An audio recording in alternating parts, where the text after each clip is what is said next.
আমার সকল প্রিয় ভিউয়ার্সদেরকে ভালোবাসা ভরা সালাম জানাই। শীতের দিনে পিঠা খাওয়ার মজাই আলাদা।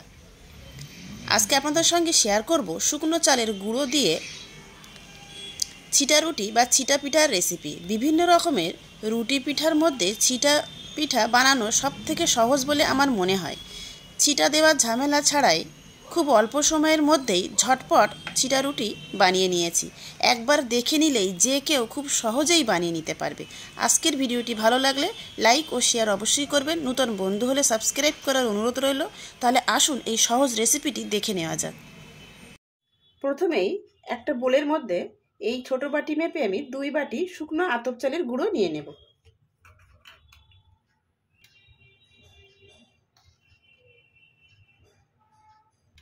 দেব আন্দাজ মতো লবণ আর নর্মাল জল দেব এখন 2 বাটি।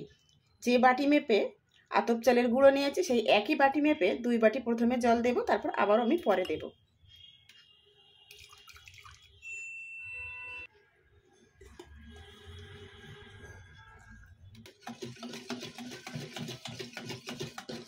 শুকনো আতপ চালের গুঁড়োর মধ্যে 2 বাটি জল দিয়ে খুব ভালোভাবে আমি গুলে নিয়েছি। এবার ঢাকা দিয়ে আমি 10 মিনিট রাখবো।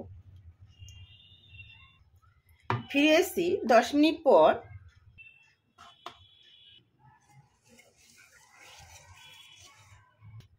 আমার হাতে সময় ছিল তাই আমি 10 মিনিট রেস্টে রাখলাম। যদি আপনার হাতে সময় না থাকে 10 মিনিট রেস্টে রাখারও কোনো প্রয়োজন নেই। সঙ্গে সঙ্গেই ব্যাটার রেডি করে নিয়ে ছিটা রুটিগুলো রেডি করে নিতে পারবেন। আমি এবার আরও 1.5 বাটি জল আমি এখানে দিয়ে দেব।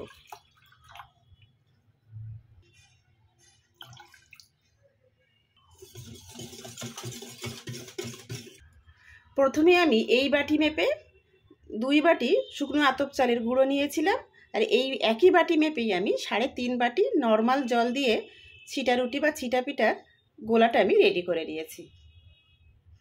গোলাটা কেমন হয়েছে আমি দেখিয়ে দিচ্ছি। ঠিক এই রকম হবে, দেখুন একদম পাতলা।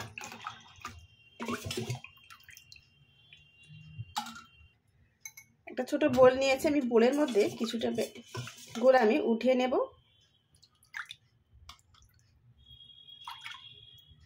এই ছোট বাটির মধ্যে আমি 2 টেবিল চামচ কোরানো নারকেল দেব।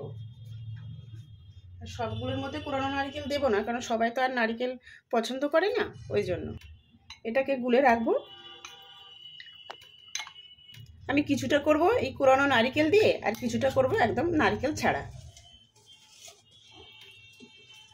এবার আমি ছিটা রুটি বা ছিটা পিঠাগুলো আমি ভেজে নেব। তার জন্য একটা গ্যাসের চুলায় তাওয়া বসিয়ে দিয়েছি।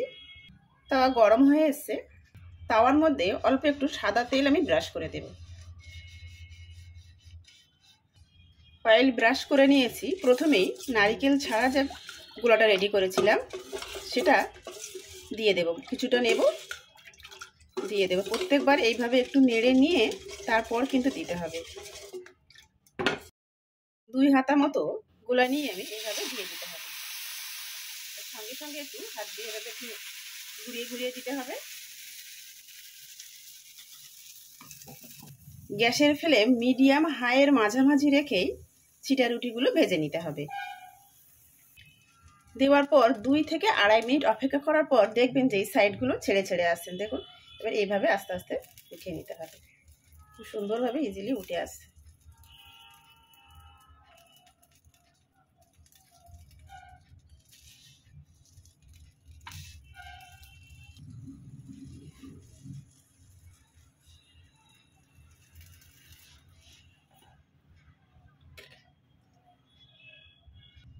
দেখুন কত সুন্দর হয়েছে। একটা প্লেটে আমি উঠিয়ে রাখবো।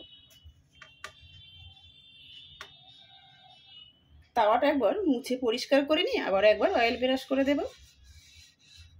প্রত্যেকবার ছিটা রুটি দেওয়ার সময় দেখবেন এরা জমে যাবে। একটু প্রত্যেকবার এইভাবে একটু নেড়ে নিয়ে তারপর তাওয়াতে দেবেন।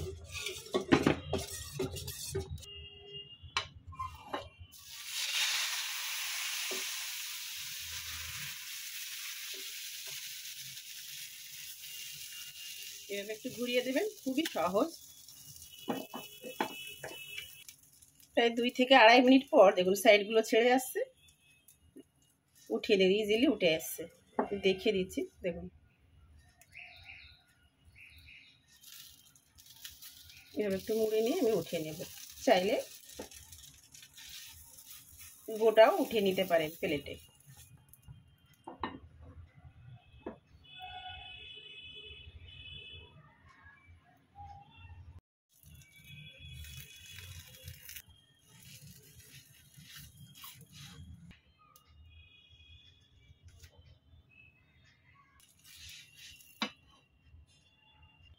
নারকেল ছাড়া চিটা রুটিগুলো বানিয়ে নিয়েছি। এবার নারকেল দেওয়া যেগুলোটা রেখেছিলাম সেটা আরও একবার ভালোভাবে একটু নেড়ে নিলাম।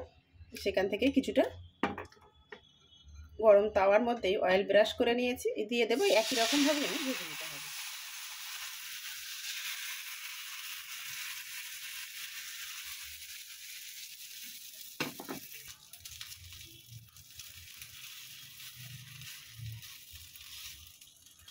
এটাকেও সেমভাবে আমি ভেজে উঠিয়ে নিলাম। সমস্ত চিটা রুটিগুলো বানিয়ে নিয়ে আমি একটা সার্ভিং প্লেটে উঠিয়ে নিচ্ছি। এগুলো হলো যেগুলো নারকেল ছাড়া বানিয়েছি, ওইগুলো ঠান্ডা হয়ে যাওয়ার পরও চিটা রুটিগুলো একদম নরম তুলতুলে থাকবে। এগুলো হলো যেগুলো নারকেল দিয়ে বানিয়েছি এইগুলো। আজকে আমি ঝোলা গুড় দিয়ে সার্ভ করে নিচ্ছি। আপনারা চাইলে যে কোনো ধরনের ভর্তা বা যে কোনো ধরনের মাংস কষা দিয়েও সার্ভ করে নিতে পারেন। আশা করছি একটু হলেও আজকের এই সহজ রেসিপিটি আপনাদের ভালো লেগেছে। ভালো লেগে থাকলে ভিডিওটিতে লাইক দেবেন, নতুন বন্ধু হলে ইউটিউব চ্যানেলটি সাবস্ক্রাইব করবেন আর ফেসবুক পেজটি ফলো করার অনুরোধ রইল। ভিডিওটি শেষ পর্যন্ত দেখার জন্য সবাইকে ধন্যবাদ।